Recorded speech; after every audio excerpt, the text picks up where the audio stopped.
when I'll get cracking then. So, ladies and gentlemen, welcome to another week of music here at the RGM Experience with me, Carl Maloney. How are you doing? You're all right? And today, ladies and gentlemen, I'm joined by a band, and I do this a lot. I like when I start seeing a name all over the place. I want to have a chat with them and find out what the fuck's going on. So here I am with Nathan and Ellis from Def Def Def. Hey, lads. Hello. Cheers for having us on. Yeah, you're welcome, guys. You're welcome. Thanks for spending your time out on a Saturday today to crack on and talk about music and just have a laugh and a piss about. Absolute pleasure. So I had my first Def Def Def experience live last week in a skate park in Manchester, which was a fun environment to be in. Cold one. I can kind of remember the night. I was a bit worse for wear. I said a quick hello to you. I can remember that a little bit. But yeah, that were a nice experience to see you playing in a skate park. Yeah, it was good. It was a new one for us, wasn't it? So that's the first time we've ever done it, but it's a good setup. Reason and all. How do you play guitar in that cold? Well, first two songs I put with Feel My Hands, so yeah. I honestly don't really know. I think you just pump through it, don't you, on whiskey and whatever else we're on. Yeah, I wasn't too bad just singing, so I was all right, but I decided to not go on with I was laid up and then I was like, I'll take a couple of layers off because it's gonna get. I'm most likely to get hot when we get on stage and I'm just freezing the entire thing. But yeah, it was cool. It was sick. Yeah, it was a good night, and we'll come on to the mentality of singers and that kind of stuff and the relationships in the band because I'm fascinated with all of that, and everybody's got their own story to tell, I suppose. But let's go back a little bit. So where do we find you both today? Both at home, it looks like. Yeah, both at home. I'm at home in Leigh with my parents at the minute. I was living in Manchester, but with cost of living, that's absolutely shafted us on it. So sure. I'm back in Leigh. I'm in a terrible little studio flat in Salford, which I managed to nab last minute. Yeah, I'm because I prefer to live in Manchester just because me and Ellis both study at the minute. I also work in Manchester too, so it's just easier to live here. And this is it's not the best sort of flat that I picked, but it was the only thing we get. I'll move out in next month, so it's not too bad. But yeah, this is home for now, Salford. Are you Manchester lads anyway, or are you from different parts of the country? No. So we're all not really. There's only Jack who plays guitar. He's from Denton. He's probably the closest to Manchester out of all of us. Hello, there you go. There we go. But yeah, he'll be the closest. The rest of us are spread about. So me and Nathan are originally from Leigh, going towards Wigan. Connor, who's a drummer, he's from Hindley, so a bit closer to Wigan. And then Louis, the other guitarist, is from Rochdale. So we're kind of all spread around, really. We just we centralise and meet up in Manchester, don't we? That's our kind of hub. That's the easiest point to meet up. Well, I interviewed. I'm not going to say because it's wrong every time. I interviewed Stanley's the other day from. Yeah. And there's something bubbling in that area, isn't there? The Lathams have just had another, second album at #1 from Wigan, and Stanley's were telling me stories about, it's on a previous episode if you want to delve into the archives, guys. But the Stanley's were talking about, that kind of area, and there's a buzz around music at the minute. Them Flachettes, and just loads going on music wise in that part of the area. It's fascinating how it blooms in certain areas that some. Yeah. Especially in your indie guitar scene, there's definitely a lot coming from Wigan. I think that's been for a while. Said even before we started playing, which was what we found out that was 4 years ago the day. We didn't realise it was that since we actually first started playing instruments and that. But we remember going watching Stanley's and when they were about in Wigan, so they've been going a long while. It's been a long time coming on it for anything like the Lathams and Stanley's for start. I remember I was chatting to someone about this the other day. I remember seeing the Lathams' first ever single art thing. Can't remember. It was like a tattoo of something like that. But I just remember seeing them and being all right, it's another Wigan band, whatever. Because we knew it was Stanley's, and whoever else was kicking about. And then next minute, they're everywhere. They're signed to majors and stuff. So it's pretty crazy, but it's not necessarily I like music. As per se, because obviously from Leigh as well, there's another one like Lottery Winners or another one. Sort of indie. I guess we're a bit of a harder edge to that, but I don't, we don't mind that. I guess it's just how it goes. If everyone was the same and stuff, it'd be a bit boring. So I do think it's good to see that public. It's good to see bands from around here getting somewhere, though, isn't it? like I said, when I always found when I was a kid growing up, that there wasn't really much. I mean, the last thing that came from Lee that I can really think of properly was like the Buzzcocks, when it was any real big like dig on music. But you know, if I see bands like the Lathams and Lottery Winners and that coming from places that are familiar, it's definitely encouraging for see. It encourages, doesn't it? It just shows it can be done. You know, yeah, 100%. You can reach that holy grail of being able to make a career out of music, which in certain stages in any band it can be quite intimidating. You know, to try and strive and get to that stage. It's harder than ever for bands to get exposure and to do what they love and get paid properly for it, I suppose. Yeah, I think there's so much music about now, isn't there? I think it's hard to find. I mean, obviously, you find that your gems and that usually find a way to the top, don't they, eventually? But it's definitely hard to find it between everything else that's there. So yeah, it is a strange time for music at the minute. I think the internet's had like a big thing to do with it. It's got like good sides and bad sides, hasn't it? I mean, it's good that you can access like anyone's music. Like you could literally upload an album today and it'd be accessible to anyone. But it's like the thing that everyone can do that, and there's that much going on. It's like, how do you find music? You know what I mean? Anymore that you actually want to hear? It's a strange, it's got a strange impact, I think. I think this is a stat. I'm not sure if I've made it up or I've read it or dreamt it or whatever, but I think it's like 50,000 bands uploaded new tunes every week on Spotify. Yeah. So what I mean, it's insane, isn't it? It's mental, isn't it? Just, I don't know if that's worldwide or in England. I'm not entirely sure where that starts from, but it sounds about right. And it's such a saturated market to stand above everybody else. What's your thoughts on that and how the market feels for you as a up and coming band at the minute? I mean, we went to that. We went to like a, what do you call it, like a conference meetup thing the other day, didn't we? With like some managers and that via BIM, and we just had a chat with people there about ongoings and whatever. And I don't know, we found it for a while as well in music that seems like people don't just want music anymore. They want like a full personality around the music as well. It's not just. I feel like it's a very different time for music at the minute. I think that seems to be a thing that a lot of people are thinking. I think with the rising of things like TikTok as well. I think a lot of bands make personality on that, and that helps them a lot. I think I mean that's probably something we don't do right. Is that we actually don't do that, but I think that like stems from I feel like a lot of like major labels and anyone at the minute. It's not even necessarily like, I mean, the word industry plant gets thrown around a lot, but it's pretty much like if a label sees a band and they want to make them into something, it's just easier for them to just be like, right, this is what this band is. Like if they have a complete package to present to someone, it's less work for them to be like, all right, we have to see this band develop and like they can go from this stage to this stage. So you've got a lot of bands that sort of pop up and they've literally got a full like outfit, they've got a full logo, merch, everything sorted before they even release a single nowadays. So I think that's what people are looking for. They're looking for like the complete package. Where I feel like those guys like definitely we're still pretty like young and not necessarily still figuring ourselves out. Like we know really what we sound like and what we stand for and stuff. But I guess we just don't have anything that we can like convey to people. But yeah, that's I think that's why we're seeing so many artists just like pop up like out of nowhere. Like you'll never have heard of them, and then they'll just come into fruition because they've most likely just been molded into this thing. And it's not necessarily, in a sense, it is like it may not be a bad thing because a lot of it's like a lot of these members and stuff and these industry plant or like these new bands or whatever. The people who've been doing music for years have had other projects and stuff. But like for us, we're pretty like intent on just sticking as we are and like building ourselves up. So yeah, when we went to that conference, it was pretty like. Not eye-opening, but we sort of confirmed a couple of things that we already like assumed. You know what I mean? You said something there about you don't feel like you've got anything to convey at the minute. What did you mean?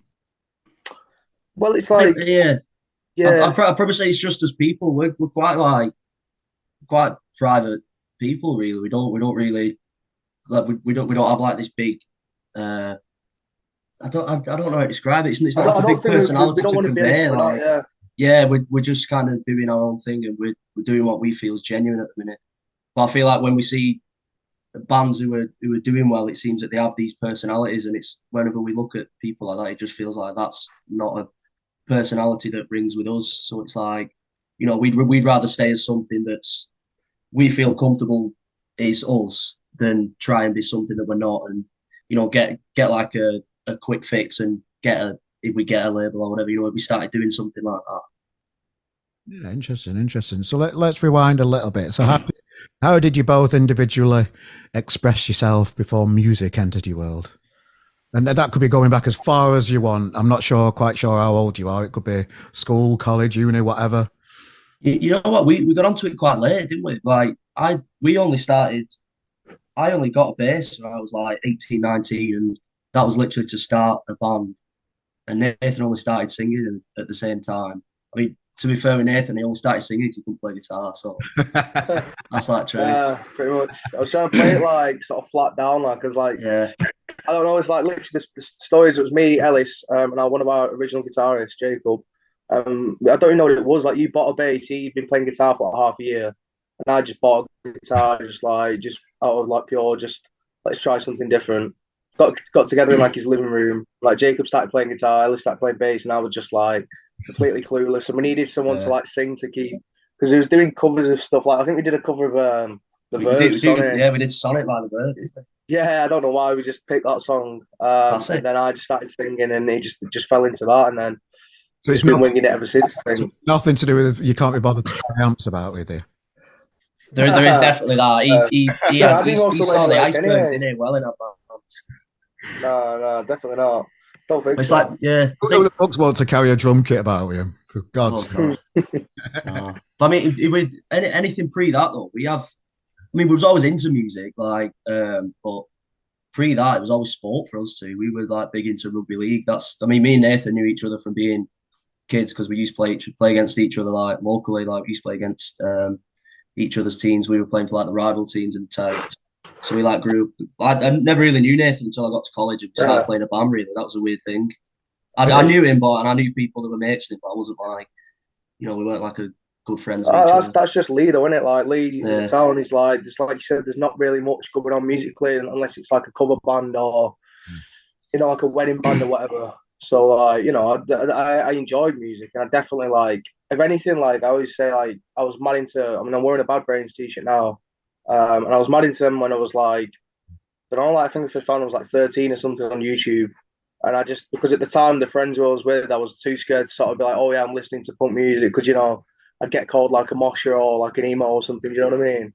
So I think that's the sort of town it is. You get bred to be like, oh, you have to enjoy sports. Something like that. I still love rugby, and like I love playing it and that. Like, I don't get me wrong, but like, if you would have told like 13-year-old like me, like, you're going to be in like a punk or post punk band when you're older, I'd have been like, yeah, like, that's not happening. Do you know what I mean? Yeah. So you played against each other in rival teams? Yeah, from being young, yeah. Who had the better of each other in them days? To be fair, it was us. I used to play for Lee East, and Nathan played for Lee Miners, and at our age, I think East always had one. Yeah, East always batter us. You never played though, so I don't know what you're on about.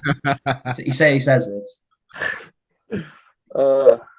Oh, brilliant. I love that kind of stories. So you mentioned like the birth of the band, and bands always say this in interviews as well. They always say, oh, we just kind of like, like, I knew a kid who played bass, and I knew this kid, and we just ended, and then we just started a band.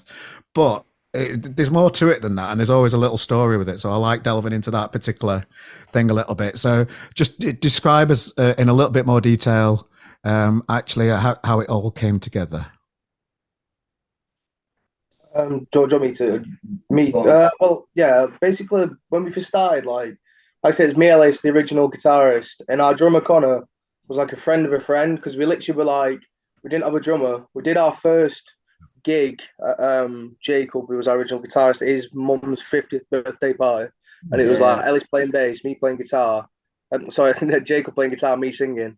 No drummer or anything. We were just doing covers and just trying to have a go at it, and then it was like, right, we need a drummer, so we found Connor, And then pretty much because we weren't. How did you just find somebody though? Because finding drummers, I've been in bands. Yeah, I it went was through about weird. 7 of them drummers, and you know it's hard work. And how do you go about finding new members and the right people as well? So it was a girl that we knew. It was Connor's ex-girlfriend. Yeah, it was like, So yeah. we just said that in passing, like, oh, we're looking for a drummer. She was like, oh, if you want, I'll ask my ex-boyfriend. We was just like, oh, all right. So when she said that, we didn't think anything of it, thinking like, oh yeah, you know, who's really got to turn up for, like, you know, their ex's mate or whatever. Yeah.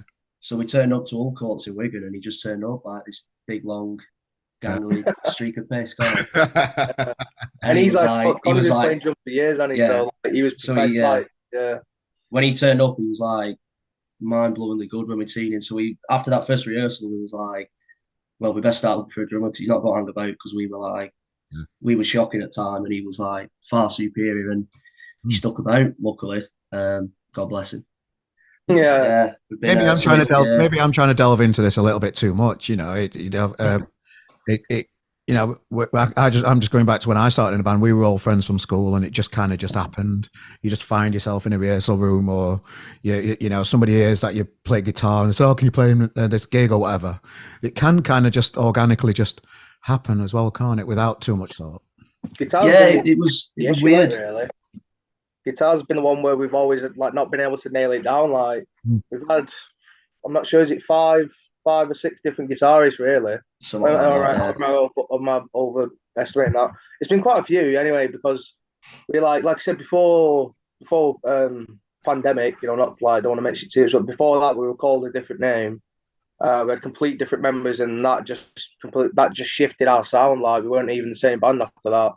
And that's really, like we said, we've been going for about like 4 years or something when the band officially first started.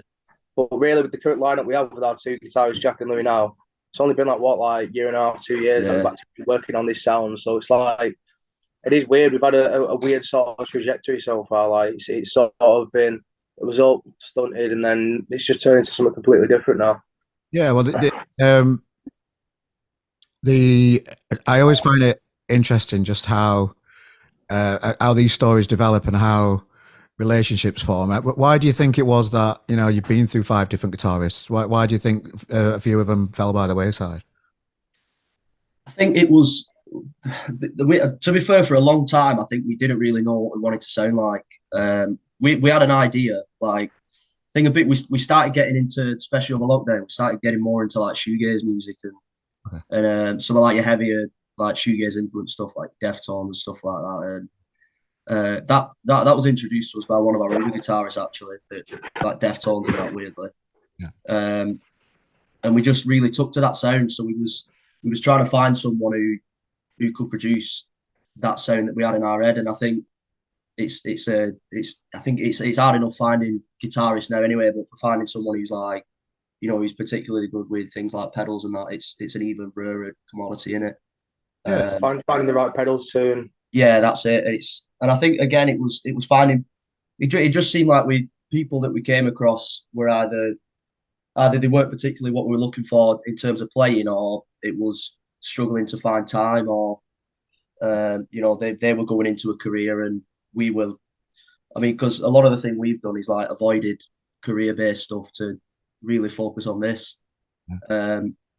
But I mean, obviously, people have different trajectories in life, don't they? And some people take on careers, and you know, it is what it is. It's just part and parcel. It's so hard to find externally who's going to be as passionate as what you are about what. Yeah, exactly.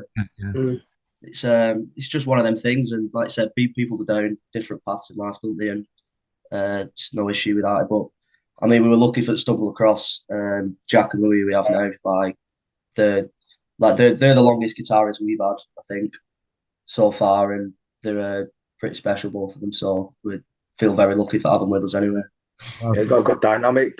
Like they I think they played in a couple bands together anyway, and they just I feel like now it's like it is the unit that we have at the moment. It feels like, you know, I can't really see it breaking anytime soon. Do you know what I mean? Because we have for a long while we were used to like member changes and you know, sort of dealing with, right, we're gonna have to reinvent ourselves a little bit. But now it seems like we're all pushing towards the same thing. We've got big big plans for like this year and next year. So at least for the foreseeable, it's going to remain as this like sort of 5-piece unit. So it should be good. What were your band called before Def Def Def?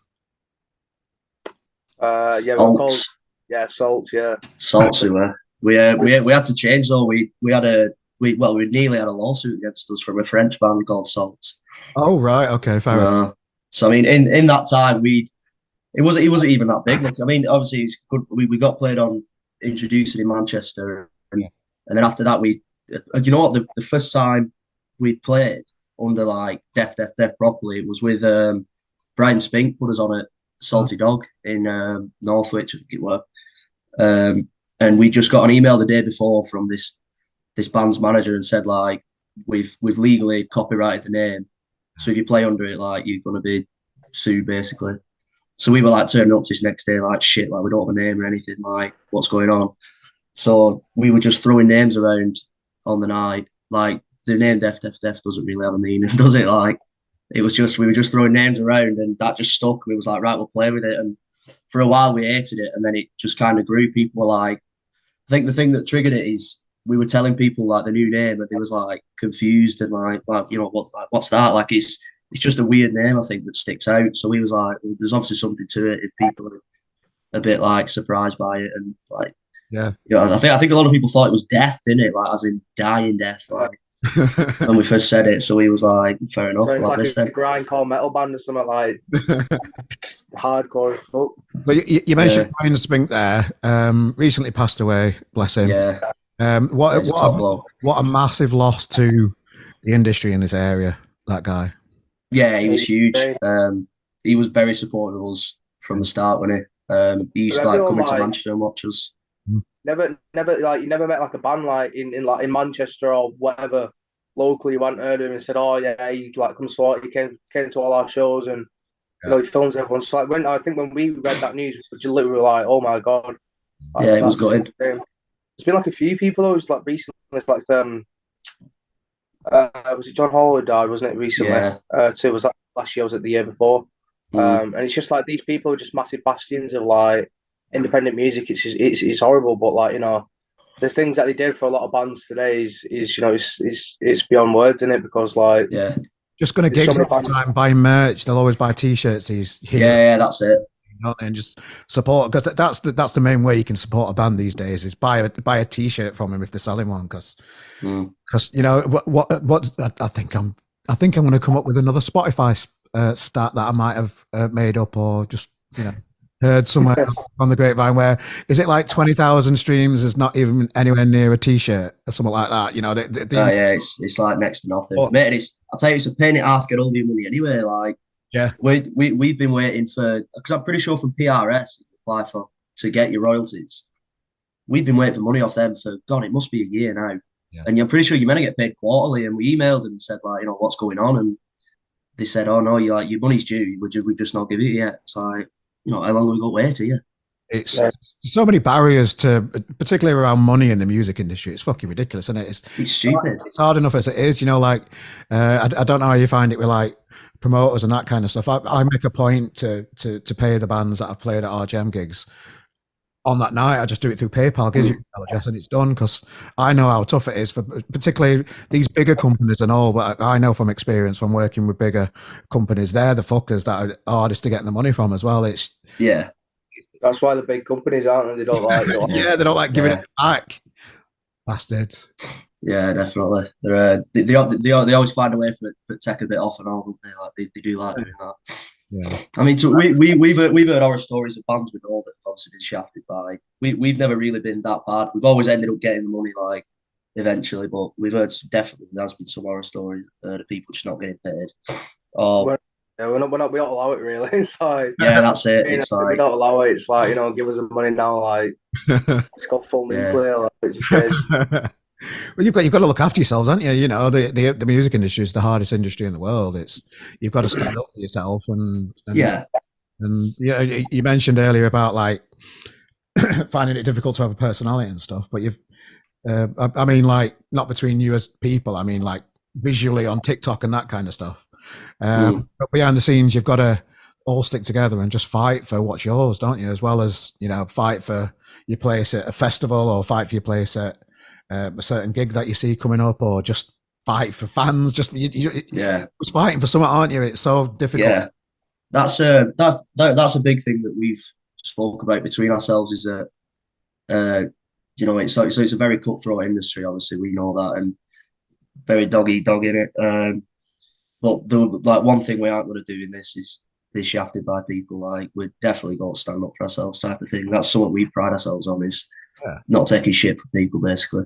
I like it, like it. And where would you say Def sits within the industry right now? I won't even know. That's the thing that's one of the things we were trying to chat about when we said we went to that like convention thing, and I don't know. We're in a strange place. We're in a space where it's like we're probably at a space now where we could do with some industry backing, really. But I don't know. I think like a bucket. We're looking for probably, you know, some. I don't even know, because we do all right on our own in terms of like managing our own, you know, like admin type of stuff. But, you know, just someone for do a bit of legwork type thing, and for just put us in these right corridors and show us to the right people type of thing. Because, you know, there's that much going on now. I think not even just us. There's bands in Manchester that are great bands that just seem for getting lost within this like wash of just everything else that's going on. There's that much going on. So we just need someone that like shine a light on us, really. I think that's what we're looking for. I think every time we speak to people, they're like, oh, because we do have, like, we're literally completely independent at the moment. Like, we don't have a label, manager, like any agents or anything. Like, people are like, oh, you know, who's your management? Can I speak to them? Or like, you know, what record label are you signed to? And we're like, we just do everything ourselves. Like, we're literally planning tours for like next year, planning a big project for like the summer and stuff. And we all just fit it around our own schedule. People seem shocked that you know, there's no like sort of structure in place, like, you know, that there would be for like maybe, you know, a band that is like signed or managed or whatever. They have multiple different people managing things. So I think like right now I don't really know. Like, we keep hearing our name mentioned, and people are like, oh, you know, I've heard the band name and stuff. But really, like, we just sort of keep our heads down and just carry on going. Like, we're just going to do what we want to do. And, you know, people like it, enjoy it. But where we stand in the industry, I guess, you know, well, what do you know? Because I'm not for sure. Well, you know, you've just got to crack on. It worked for the ratings, and I know did it go off then? It went a bit robotic, but it's fine. Oh, you're going all slow-mo then? People are used to it soon. But it worked for the ratings. I know that they have had support. They say they've done it all on their own, but they have worked with companies and that have helped them build until they are independent now. And it can work. You know, you can do it. You don't need all these people. You do need luck. Yeah. I think that's it. I think you're probably looking for a bit of luck, aren't you? And like I said, we aren't like absolutely desperate for things like management and that. It'd obviously just be a bit of an help, wouldn't it? Like, that'd be a nice little kick up at the minute. Because it don't know, it's like Nathan was saying, it's a lot of people seem shocked at the minute that we don't have stuff behind us. So I mean, that's probably a good sign, isn't it? People think that we're obviously doing something right. If people think we have a team behind us at the minute, so maybe it's not as bad as it seems, but. Yeah. You're in your own bubble. I'm speaking band all over. I wanted to come and see you live, so I bought a ticket and went to see you live. You know, you're in people's thoughts. And the first time I heard your name, I were interviewing Loose Articles. Oh yeah. I think is it Natalie Hunt? Yeah, Nat, the singer. Yeah. Sorry, I lost my train of thought there. I think she'd just been out on the piss with you. Recently, and she was still recovering when we were interviewing. Yeah. So that was the first time I heard your name. So people are talking about you now, and Loose Articles. Yeah. Oh yeah, they're smashing it now. I mean, they go to Texas or London, Loose Articles. Yeah. South by Southwest. That's bad. So it's you know, don't feel too down about it, lads. You seem to be on the right path from what I can see. Yeah, that's. I mean, look, we aren't like annoyed with where we are. You know, we are quite happy with where we are. I think it's just a thing of. I feel like with us, I mean, a lot of people are like this. They don't like sitting and looking what's been succeeded already. Just looking at what's next type of thing, and how can you push yourself on type thing. And it's just constantly looking for improve. I'd probably say. Well, that's what's going to be the next question that I had. Really, is what do you feel you need to do next to get to the next stage? And you don't necessarily need a manager. You know, having a manager's nice for the CV, I suppose, but yeah, you know, you don't need a manager. Is there anything? Is there something that you're looking at that you should? I just want that. I don't know what I'm trying to say. I see that's the thing. It's like we'd be looking for hopefully for maybe something like a tour support. You know, for a band would be nice. That'd be something because we've never really. I mean, we've played up and down the country, like played in Europe before, but we've never like done a big, like set run of dates. And I think that'd be a good experience for us anyway for getting to that like touring type of field. Well, that'll be good to find out if you can really stick as well by living. Yeah, exactly. Literally next to each other on a floor or in a van. Yeah. That'll be a good. It'll be an eye opener, I reckon, because when definitely bands that have just been on tour or they're just about to go on tour again or whatever, that's where the mayhem happens, isn't it? That's where you get a bit giddy and start. That's right. Carrying your guitars all around the UK and Britain or Europe, wherever you are, and you know all the fun's there. The world's ahead of you, and you're raring to go. It must be exciting to know that that's not too far of a reach, though, isn't it? Yeah, I mean, like. It's obviously something we've wanted since we started being a band. Like that's kind of the aim, is for constantly be playing and doing stuff like that, and hopefully make a living out of it. So like you said, the prospect that it's close. There's what we've had like small sort of like experiences, especially when we've gone to like the Netherlands. Like we've done like big massive things there where it's been like sort of like 10 days, and we've done shows and got recordings and stuff like that. So we've had like small experiences of it, but like. How did that happen? What's that? How did that happen? Well, the first time around, we knew we was working with a small label a while ago that disbanded. Less said the better on that one, but it was a good opportunity at the time. And basically, like I think we just like someone had an email somewhere, and we just got submitted. They submitted a big list of the artists on the label. And we just got chosen to go over to play Left of the Dial in Rotterdam. And off the back of that, we booked an Amsterdam show. We actually sold that show out. We sold a headline in Amsterdam out, which is good for like, we were all like, Jesus Christ, like what's going on here? And then we went over to Rotterdam, and people were like loving us over there because we seem to have a decent listener base. And I think they like English bands anyway, or like bands from outside of sort of like mainland Europe and stuff. You know what I mean? So like, you're Irish and sort of UK bands and stuff. And then, off the back of that, we just built some contacts with a girl we know called Kirsten, a band called Shameless, who were like proper nice lads and that. So we ended up going over again like the year after, which was like last year.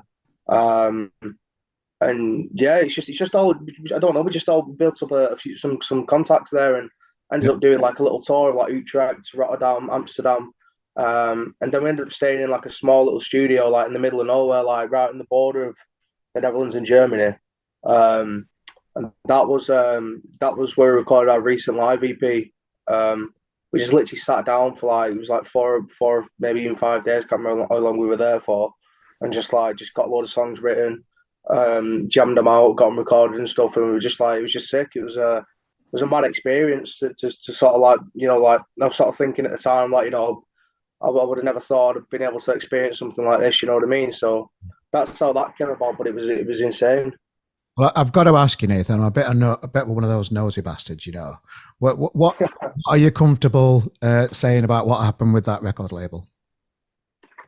I mean, it's not like terrible. It's not that bad, is it? It's nice. They were called. I may as well talk about it. They were called like Disobedient Records. I'm not sure if you saw them about a while ago because they were. I do. I am aware of them. Yeah. Was you aware of like how that, like what the situation unfolded it towards the end, or? No, I saw that somebody else started to look after it and then it disappeared. Yeah, it was. I mean, it was.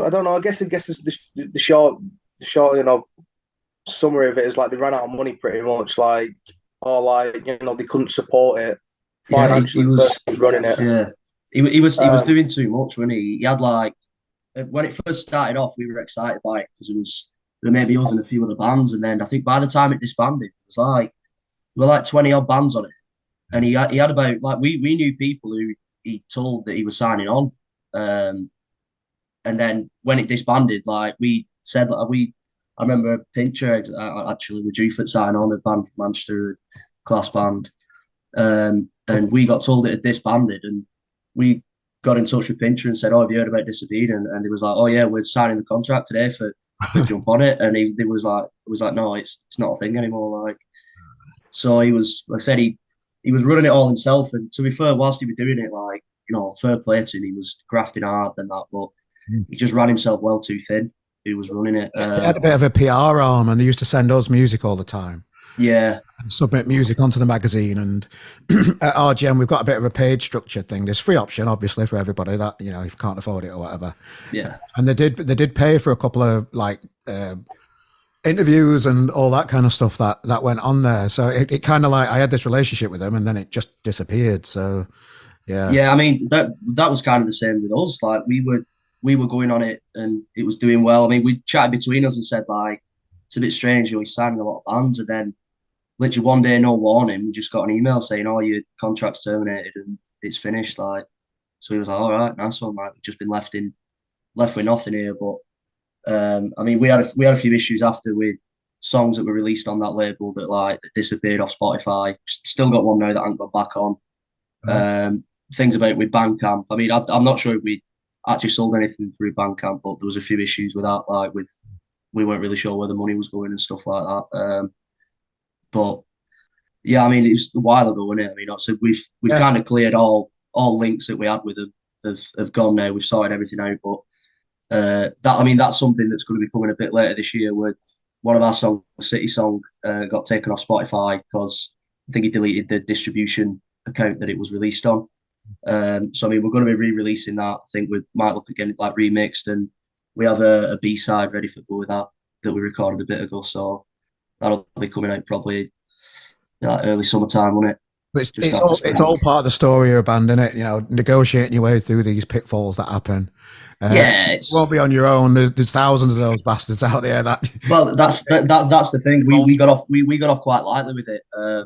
There was other people signed on the label and did release on the label that when he deleted that distribution thing, they lost like whole discographies on Spotify. Like everything just went.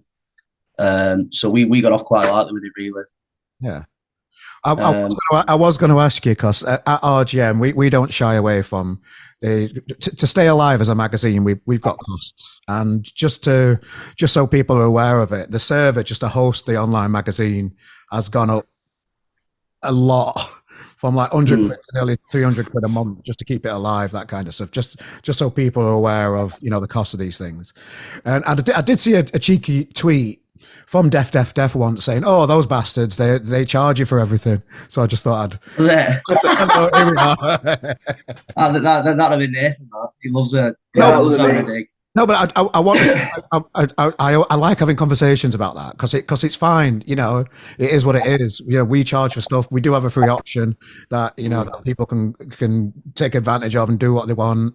And we encourage everybody from wherever you are in the world to contact us on RGM because we're doing loads of we're bringing out like 5 or 6 different things every day, which is keeping me insane, really. We all just keeping everything rolling all the time, but I wanted to bring it up and just have a chat with you about it because as a band, there's probably not a lot of money flying around. What is your thoughts, and be honest about it as well? I don't give a shit. What is your thoughts on having to pay for things like press these days? You have to do it anyway. It's not just RGM, like. I think it was a general thing. Any like magazine, like half of the reviews you see nowadays I like because obviously we've done the thing mostly like through disobedience where we've had PR paid for, um, and it's like they literally that you can just recognize it a mile away. It's like, oh, this is the new single, and they'll use like two sort of like descriptive words about it, Yeah. and then like, oh, here's how you can stream it. But yeah, it's probably me tweeting that about RGM, but like, yeah, at the time, it was what it was, wasn't it? Like, it's not just you. Get a lot of coverage, and it was like. I wanted to because it's not just you. I like raising awareness and having just honest conversations about it. Because when it just happens on Twitter, I think you can't have conversations on Twitter. It just looks like people are shouting at each other. That's it. It's taken out of context, hasn't it? Yeah. I think we were just like an independent band looking for coverage, and it was like, fucking, why do we have to pay and stuff? But like, I think that was it at that point. I mean, even still now, it's like it's a struggle to get coverage, and it's like, and I still think it is bollocks to a sense where like a lot of independent bands, like, do you know what I mean? If a band's good enough, you should be able to cover them. And I understand it's not exactly like a money, it's not exactly worth the money and stuff. But it's like, do you know what I mean? Like, I feel like it's hard enough for like bands to get recognised. So to a sense, it's like if a band is if you find a band decent, or you think though, even if they're not like the most popular band, if you think that music's good, you should be able to review it. But I don't know, maybe our music was shite. I'm not too sure. Yeah, I get it. When you pay, if you pay for a review, there's a lot of people out there that just think you shouldn't pay for reviews because it's going to come out biased. At RGM, we've got guidance on what we need our writers to be. We need them not to be biased. We need them to be honest. We need them to tell them. And I would say, a lot of the time, more 60-70%, bands that do pay for reviews and that kind of stuff don't like the reviews because they don't like what they hear back. And on our submission form, we do say we're going to be honest with you. If it's paid or if it's free, you're going to get the exact same treatment. Because you've got to point that out. Because from the outside, if somebody says, "Oh, well, you paid for that," it's going to be great, but that's not right either. And if you do pay for stuff and it's crap, like the experience that you've had, it's just a few lines about your signal or whatever, and that anybody could write. There's no insight to it and that kind of stuff. Yeah, that's no either. So I think that was like the main thing that because you see them all the time. It's like, and it's a shame really because you'll see bands that go, we've had a review from like this big magazine, and you go on and it's literally just like, this song came out on such a date.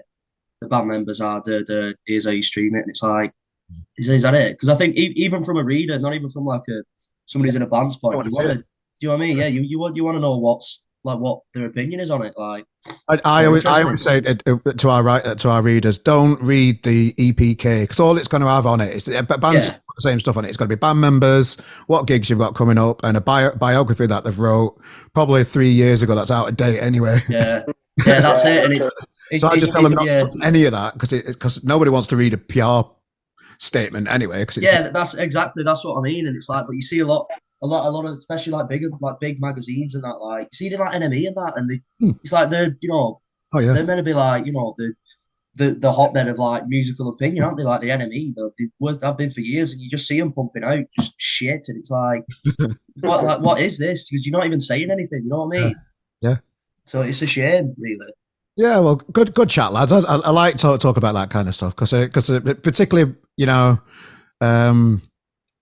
we get a little bit of stick for it, and I try and reply and just have conversations on Twitter. It never works out. No, it's just that's just saying. I just like talking about it with bands and just being honest about it.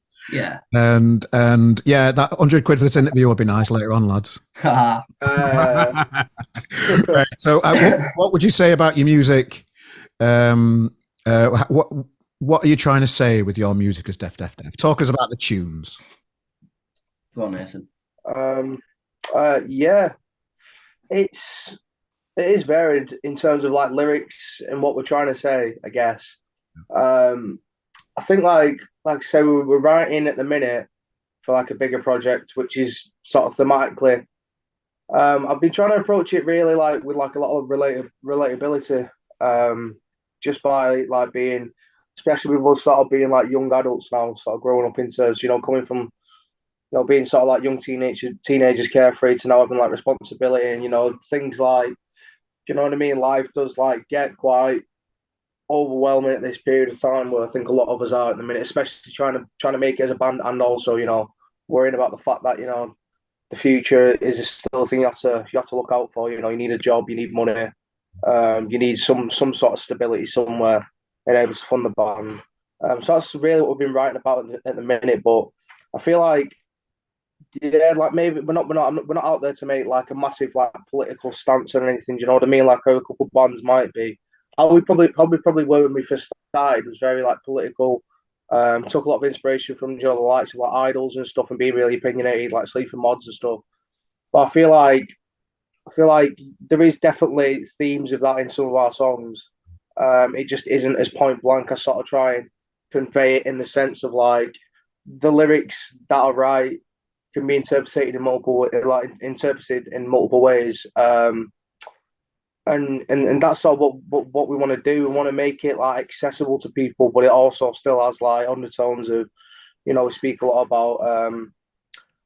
I guess like city song is about Manchester as a city, or just general cities are being neglected, and gentrification and sort of like, I guess, been writing lyrics recently, obviously, about how lots of poverty due to things like cost of living and greediness from the upper classes. But it's the music. I think we like to let the music do the talking. The lyrics you can interpret. You can interpret yourself. No, I like that, mate, and I'm excited to hear about this project. I'm not going to ask because I know you're not going to be able to tell me all about it. No, fair enough. Yeah, we're not buying. Yeah, exactly. I tried a little tactic then, just so you'd open up, but yeah, I got the stake. Good work there, mate. So, yeah, so loads of projects coming up this year. When you played with Death Valley Girls the other day, that were just like. Yeah. That must just been amazing to play with this band from LA that's playing in a fucking skateboard under Mancunian Way overnight. That's a bit surreal anyway, isn't it? But what other fun bands have you played with and supported and just played with that you might want to give a shout out so people watching this can invest in other music as well as yourselves? I mean, on the Tuesday after that, was it Tuesday we played at Yes with a band called No Age, who was from LA as well. I mean, they've been going for years. They're like skater garage, aren't they? But they were really, really good. Like, I mean, they had a song on Skate 3 a while ago, so we was just like, oh my god, like these were on Skate 3, like game we played as kids growing up and that. But and listening to some of the music on Spotify and that, it's like it was good, but then you seen it live, a complete different animal, wouldn't they? Like it was ridiculously good live. Professional, like really, they'll be doing it for years, like they know exactly what they're doing. But like, who else have we played with that we want to shout out? Because Enola Gay. Yeah, that's one. Yeah, Enola Gay are ridiculously good. I mean, they're on download this year, aren't they? Like, they're just everywhere at the minute. They're like, I can't even put it to words how good they are live. It's like scary watching them, innit? Any funny stories from like behind the scenes of playing with these bands? You've got to ask, haven't you? Oh God, I think I was thinking about this the other day actually, Ellis, about like Left the Dar. Like, do you know when we first went? Oh God, yeah. Like, because like what the festival is, it's like pretty much the entire like city centre of Rotterdam, but they have like a big massive like backstage bit, and basically all the bands can go in there and just completely free bars in. Like, we literally went over and there was a band who used to be signed to Disobedient called like Super Crunch, and they were like top lads, but a bunch of piss heads, like proper like Glaswegian piss heads, like. And they just went up to the bar, ordered like they literally went, you can have. It was insane. You can order whatever you want. Like they ordered something like 6 pints, like 6 shots, and then just like all these different cocktails and shit. And, like they were coming back with like trays with like 12 gin and tonics on and stuff like that all night. Like they were just Have they already been on? Have they already played? No, that's the thing. They haven't played. Okay. They were just like, but they go on smashed and be like, and still be perfect. It was mad. Like never seen anything like it. It was mad though. It was in like this little back room. Like it was like basically a club, and it had all these different bands in. That's where we actually first met like Loose Articles and stuff. Like we had a chat on there. They were playing it, and it was literally like proper off a movie. Like people smoking inside, like people just all these little characters and stuff. And I just remember, I think was it the lead star. I don't want to drop too many bands in it, but like, do you remember like the lead singer of that Opus King? I didn't really speak to him proper, but I remember him being about. I don't think I saw him, but he was just smashed, just like yeah, loving life. Like it was just sick. That was the closest thing I've been to like the typical like rock star like back room type of experience. Like usually it's pretty boring backstage. Everyone's just sort of sat there on the phones like just waiting to play. But that was like people smoking inside, like yeah, as you like stereotypical like. So what did you get from the bar? Just half God, please. Yeah, I just did. Yeah, just a shandy. Yeah, fruit shoots. Yeah, I can imagine. Like when I started RGM, I wanted to like get backstage at festivals because it feels like it's going to be magical, but it's just basically a portal and some sandwiches somewhere. Yeah, whole thing, innit? It's not that magical place. That I'm kind of upset by that a little bit. I thought that it might be more magic behind the scenes. Yeah. The European ones just seem mad, don't they? Like, yeah, they do just seem like complete different level. Brilliant. Yeah, it's class. What have you got coming up then, lads? So where are we now? April-ish. I don't know when this podcast's coming out, but we're deep into the year now. We're deep into 2023. What have you got coming up that we can point Def fans to that are watching this interview today? What have you got coming up that you can talk about? Yeah, I'm just having a look at a little calendar now on my phone. got a little professional calendar like on an app here. So yeah, well, obviously RGM from Sheffield. We've got a free headline show at Sydney and Matilda. Nice. Bringing over Bleach Boy from Manchester and Bloodworm from Nottingham. And it's going to be a completely free show. I think you can reserve like a free ticket online, so you get a guarantee because he said like, if it does get busy, we'll have to send people away in that. So that's one. And then if you're around Northampton way, we're playing with a band called Bloody Bath. There was another band we want to shout out. Oh, yeah. That's another free show. So we've got a lot of sort of like free stuff. And then, yeah, the big one for us is we're playing The Great Escape in Brighton. Nice. That's a huge one, which we've got on like a showcase type event around the festival. So if there's anyone who's down that way wants to come along, or it's just maybe got a ticket for one of the big bands because obviously it's a big festival with a few decent headliners and that. And if you're looking to watch us, that's somewhere we're going to be this year, and the rest is just being planned at the moment. But yeah. There's a certain vibe about a band that are hungry for it and have got the work ethic, and I see that in you guys. And I wish you all the best with everything that you've got coming up from me. If you're one of them Sheffield people like me, get yourself to Sydney and Matilda, cracking venue by the way. Shout out to Paul Tuffs, my boy who runs that place, and get yourself down to the gig. And lads, really appreciate your time getting to know you today. Really appreciate it. Is there anything else you want to share with the Def fans before we let you crack on with your weekend? We're working on a big project. Big project. Big project. When that's all, let us know. Let me know when you can talk about it, and we'll help you share it all over the RGM and that kind of stuff as well. Brilliant. We'll pay the fee. We'll pay the £5. Do you know a lot of bands send us a message and say, "Will you do it for no?" Because we're skin, and we do. Yeah. So I'll do it you for free. I'll say it here on air because we're not the that charge. That's fine. Yeah. You've got me details. So, ladies and gentlemen, thanks for joining us for another podcast. I've been Carl Maloney. We'll see you next week for more music here at the RGM Experience Podcast. Toodaloo. Cheers, boys. Lovely. Cheers for that.